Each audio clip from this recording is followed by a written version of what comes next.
Good evening. মই doctor Dipankar. আশা কৰোঁ আপোনালোক সকলোৱে ভালে আছে। আজি মই আপোনালোকৰ লগত sciatica এই বেমাৰটোৰ বিষয়ে অকণমান তেনেকৈ ডিছকাছ কৰিব ওলাইছোঁ। আপোনালোকৰ বহুতৰে হয়তো কেতিয়াবা কঁকালৰ বিষ হয়, আৰু কঁকালৰ বিষটো মানে সাধাৰণ বিষৰ নিচিনা নহয়, অলপ মানে হাই ইণ্টেনচিটি বা তীব্ৰ প্ৰাবল্যৰ, আৰু ধৰক ইলেক্ট্ৰিক কাৰেণ্টে শ্বৰ্ট কৰিলে যেনেকুৱা এটা চেঞ্চেশ্যন বা ফিলিং হয় তেনেকুৱা টাইপৰ অকণমান মানে পেইনটোৰ মানে কেৰেক্টাৰটো, বা কেতিয়াবা বাৰ্ণিঙৰ নিচিনা হয়, জ্বলন পোৰণ বা জ্বলা-পোৰা, আৰু বিষটো মানে সেই জেগাতে নাথাকে, অকণমান ৰেডিয়েট হৈ কেনে তললৈকে বিষটো মানে নামি যায়। কেতিয়াবা এইটো টপিনালৈকে, কেতিয়াবা উৰুৰ মানে পিছফালৰ অংশলৈকে, কেতিয়াবা তেনেকৈ কাফ মাচললৈকে, আৰু কেতিয়াবা ইভেন ভৰি বা ভৰি আঙুলিবিলাকলৈকেও তেনেকৈ বিষটো নামি যায়। আৰু পিৰিয়ডিকেলি তেনেকৈ বিষটো হৈ থাকে। তো এনেকুৱা টাইপৰ পেইনবিলাকৰ লগতে আপুনি ভৰিত অকণমান তেনেকুৱা জিনজিন কৰা টাইপৰ তেনেকুৱা ফিলিঙো হয়। ভৰিত কেতিয়াবা কোনোবা অংশত আপুনি যেন অনুভৱটো অকণমান কমি গৈছে, চেন্সটো অলপ কমি গৈছে, এনেকুৱা টাইপৰো তেনেকৈ কিছুমান একম্পেনিং চিমটমছ বা লক্ষণ কিছুমান আপুনি ফিল কৰে। তো এনেকুৱা যদি কণ্ডিশ্যন হৈছে তেতিয়াহ'লে আপোনাৰ sciatica হ'ব পাৰে। sciatica বেমাৰটো সাধাৰণতে sciatic নাৰ্ভ এডাল থাকে। সেই নাৰ্ভডাল মানে আমাৰ কঁকালৰ মানে পৰা ষ্টাৰ্ট হয়, নাৰ্ভডালৰ মানে ডিষ্ট্ৰিবিউশ্যনটো, আৰু কঁকালৰ পৰা সি তেনেকৈ হিপ এৰিয়া বা নিতম্বৰ এৰিয়া বা বাটক, থাইছ এনেকৈ হৈ কেনে সি ভৰিলৈকে যায়, আঁঠুৰ মানে তললৈকে।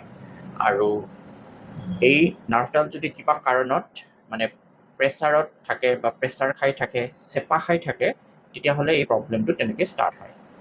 এই প্ৰব্লেমটো সাধাৰণতে কম বয়সত তেনেকৈ নহয়, এইটো আফটাৰ 40, 50, 60 ইয়াৰ্ছৰ পিছত হোৱা সম্ভাৱনাটো বেছি হয়।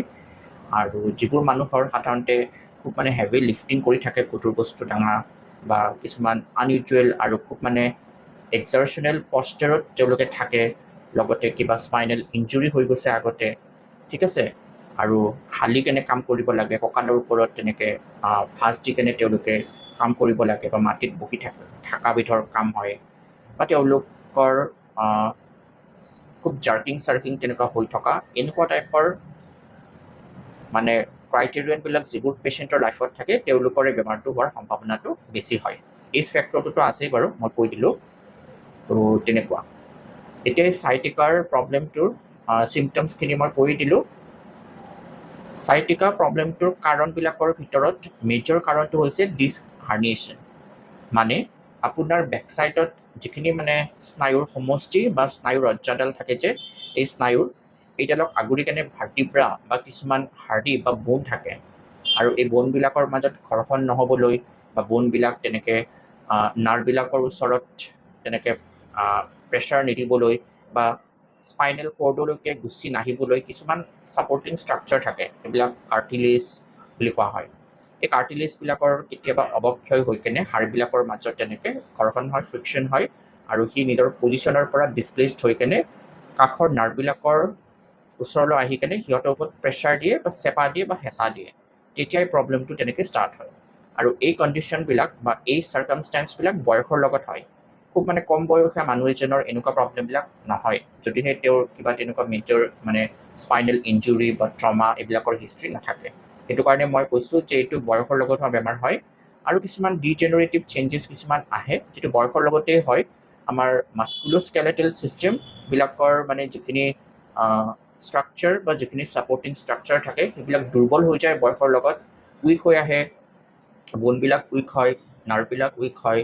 নাৰ্ভবিলাকক বা বোনবিলাকক ছাপৰ্ট কৰি ৰখা সেই ইণ্টাৰভাৰ্টিব্ৰেল ডিস্ক, টেণ্ডনছ, লিগামেণ্টছ, সাইনোভিয়েল ফ্লুইড এইবিলাক তেনেকৈ কমি যায় বা উইক হয়, আৰু এনেকুৱা টাইপৰ প্ৰব্লেম হোৱা বা ৰিজাল্ট এনেকুৱা টাইপৰ হোৱাটো স্বাভাৱিক হয়। তাৰ লগতে কেতিয়াবা প্ৰেগনেঞ্চিৰ সময়তো এই প্ৰব্লেমটো ষ্টাৰ্ট হয়। অবেজ মানুহবিলাকৰ হোৱাৰ সম্ভাৱনাটো থাকে।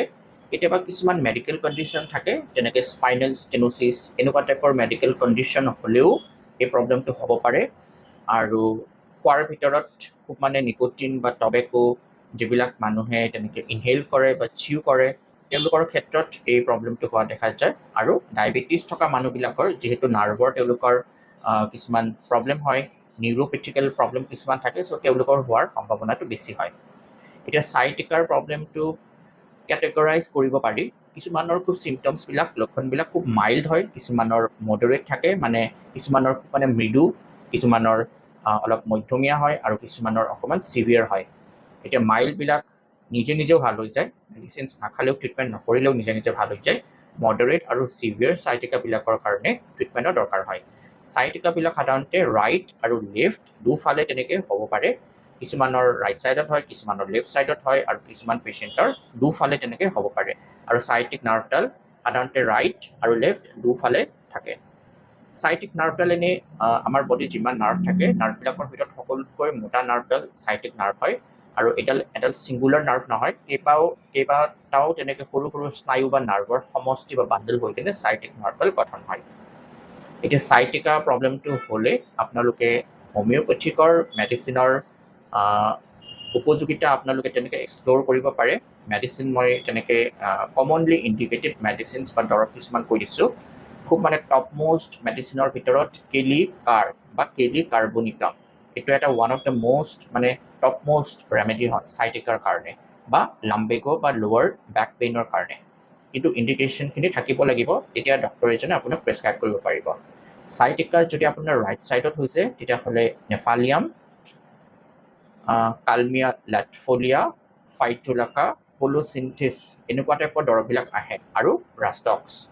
চাইটিকাৰ যদি লেফ্ট ছাইডত হৈছে, তেতিয়াহ'লে আপোনাৰ হাইপৰিকাম, চিমিচিফুগা, স্পাইজিলিয়া আৰু মিউৰিয়েটিকাম এনেকুৱা টাইপৰ দৰৱবিলাক দিয়া হয়। আৰু আপুনি বিলিভ নকৰিব, এই দৰৱবিলাকৰ ইফেক্ট মানে এষ্টনিচিং, মানে আচৰিত ধৰণৰ। মই যিমানখিনি চাইটিকা কেছ হেণ্ডেল কৰিছোঁ, এই দৰৱবিলাকে কিন্তু মোক কেতিয়াও তেনেকৈ ডিচএপইণ্ট কৰা নাই বা নিৰাশ কৰা নাই। কাৰণ এই দৰৱকেইটাৰ মানে এফিকেচি মানে মাৰ্ভেলাছ। আপুনি ইমেজিন কৰিব নোৱাৰে কম সময়ৰ ভিতৰতে পেচেণ্টজনক কেনেকৈ ৰিলিফ দি দিয়ে। বহুতে তেনেকৈ কয় হোমিঅ'পেথি অলপ শ্ল' এক্টিং, লাহে লাহে কাম কৰে, কিন্তু ইউ ৱণ্ট বিলিভ কি চাইটিকাৰ ক্ষেত্ৰত this medicines provide almost instant relief. ঘৰুৱাভাৱে কিবা কৰিব পাৰি নেকি?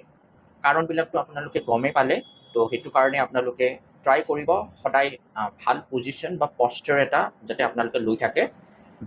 কঁকালত যাতে এটা ছাপৰ্ট সদায় লং টাৰ্মলৈকে বহি থকা জব থাকিলে কঁকালত এটা ভাল ছাপৰ্ট দিয়া তেনেকুৱা চেয়াৰ বা এটা চকী আপোনালোকে তেনেকৈ ল'ব, ঠিক আছে?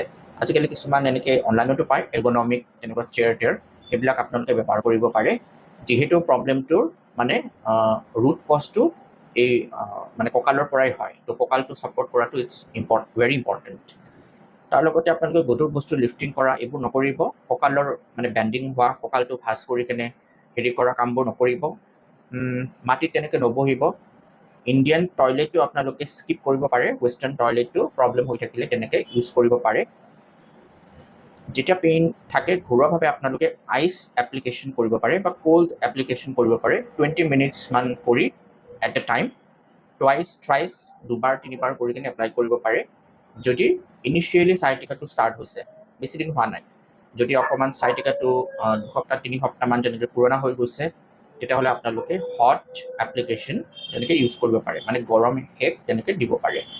আৰু চাই ল'ব কোনজন পেচেণ্টৰ হট এপ্লিকেশ্যন কৰিলে আৰাম পায়, কোল্ড এপ্লিকেশ্যন কৰিলে আৰাম পায়, সেনেকৈ আপোনালোকে ইণ্টাৰচেঞ্জেবলিও তেনেকৈ এই বস্তুটো ইউজ কৰিব পাৰে। ৰাতি শোৱাৰ টাইমতো আপোনালোকে এটা ফাৰ্ম মেট্ৰেছ ইউজ কৰিব, আৰু পিলো ইউজ কৰিলে আপোনালোকে এটাতকৈ বেছি নল'ব, আৰু পিলোবিলাক সাধাৰণতে অলপ চাপৰ কৰি কেনে লোৱাটো ইম্পৰ্টেণ্ট। চাইটিকাৰ প্ৰব্লেমটো যদি খুব মানে মডাৰেট আৰু ছিভিয়াৰ হৈ আছে, তেতিয়াহ'লে আপোনালোকে বাইক ৰাইডিং বা স্কুটি ৰাইডিং এনেকুৱা মানে ট্ৰেভেলিং বা এনেকুৱা ভেহিকল ৰাইডিংটো কেইদিনমানৰ কাৰণে আপোনালোকে এবষ্টিনেঞ্চ কৰিব পাৰে। তো আজি মই চাইটিকাৰ কমপ্লেইনটোৰ বিষয়ে আপোনালোকক ক'লোঁ। আপোনালোকৰ তেনেকুৱা চাইটিকাৰ কিবা অভিজ্ঞতা থাকিলে আপোনালোকে তেনেকৈ কমেণ্ট বক্সত দিব, আৰু হোমিঅ'পেথিক ট্ৰিটমেণ্টখিনি আপোনালোকে এক্সপ্ল'ৰ কৰিলে নিৰাশ নহয়, without attributing any harmful effect in your body. Your symptoms will gradually decrease and your disease will permanently annihilate. আজিলৈ আহিছোঁ, থেংক ইউ so much.